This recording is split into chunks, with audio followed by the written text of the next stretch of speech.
Hey guys, PepperAmmy here. This week I bring you a trick and a few treats. Now the first treat we are looking at is candy apples. Now you want to add 500 grams of sugar to a heavy bottom pan fitted with a candy thermometer. And you want to add in 150 ml of water approximately and a tablespoon of white vinegar. Now you want to bring this to the hard boil temperature, which is around 125 degrees Celsius or 250 degrees Fahrenheit.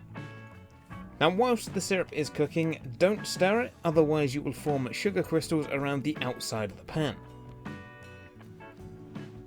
Now if you don't have a candy thermometer, you can do the water test by taking a glass of cold water and dripping some of the syrup into the water until it forms a solid ball.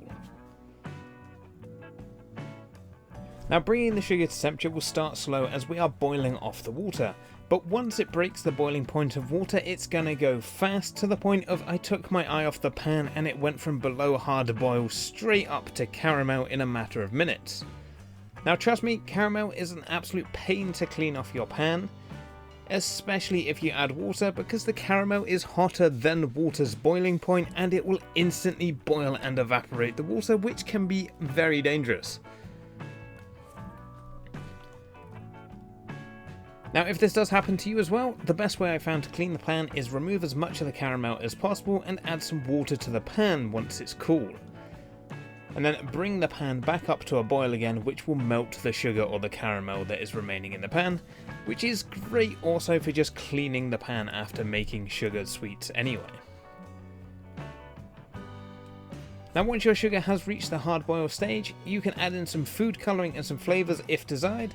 Now the common colour you will see for candy apples is red, so I added in a few drops of red colouring, stirred it to make sure it was an even colour, and then simply spear an apple with either a stick, a fork, lollipop stick, anything like that, via the stalk end after removing the stalk. Then tilt your pan to one side, gently twirl the apple in the sugar until fully coated, and then place standing up on a grease-lined baking tray or a silicone sheet. Now the silicone sheets work much better as you don't need to grease them and the sugar easily releases. They really are amazing for this sort of recipe.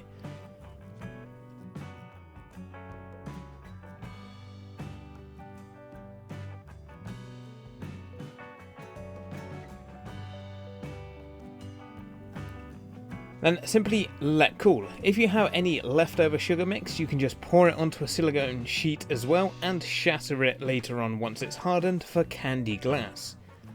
Now you want to be careful with this because candy glass is as sharp as actual glass basically, as my thumb joint found out earlier as I got a nice cut across my thumb.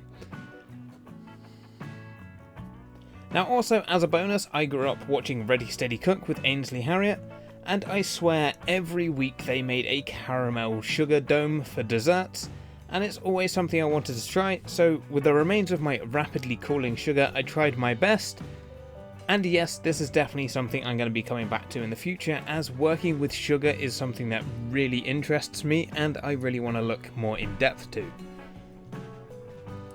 But anyway, moving on, if shattering your teeth or shattering your children's teeth on candy apple is not your sort of thing, you can make chocolate apples. Now this is a lot softer and fairly simple to do as well, and you are not going to be working with boiling sugar. Now simply break around 200 grams of chocolate into a bowl and microwave for 20 to 30 seconds at a time, stirring in between. Now you want to make sure the chocolate is fully melted, and then just like the candy apples, spear a fork or a stick in the top of the apple, and then tilt the bowl to one side and roll the apples in the chocolate, making sure not to touch the bottom of the bowl or you will end up with streaks of chocolate on the apple. Now whilst the chocolate is still warm, you can coat the apple with sprinkles, chopped nuts, freeze-dried fruits, anything you want to add to it, and then once again place on a silicone mat or lined baking tray to cool. And now for the trick. Now this is something I've wanted to do since I was a kid, and me and my brothers joked about this all the time, and that is chocolate covered Brussels sprouts. Now you want to start by trimming the stem end off the sprout to try and get it as round as possible and look less sus. Then dip in your remaining chocolate and optionally coat with nuts. Now if you really want to up your evil game, you can add chopped nuts to the chocolate, making them look like Ferrero Rocher chocolates. Now if you want to go all out with this trick, you can unwrap some of the named chocolates and re-wrap your Brussels sprouts in them to make them look more of the part and ready for your unsuspecting victims. Now in all honesty, I did actually try one of the chocolate covered Brussels sprouts out of morbid curiosity. Now I don't know if it's because my tastes have changed a lot since I was a kid, but it wasn't too bad. Yeah, I know I'm going to get some weird comments over that one, but honestly it wasn't too bad. I mean, it's not as good as a Ferrero Rocher. It's still a Brussels sprout in chocolate, but it wasn't that bad. Not as bad as I was expecting, unless I just got some really mild Brussels sprouts. But there you have it. 2 treats and a trick. Now I hope you'll all have a great Halloween and stay safe out there wherever you are.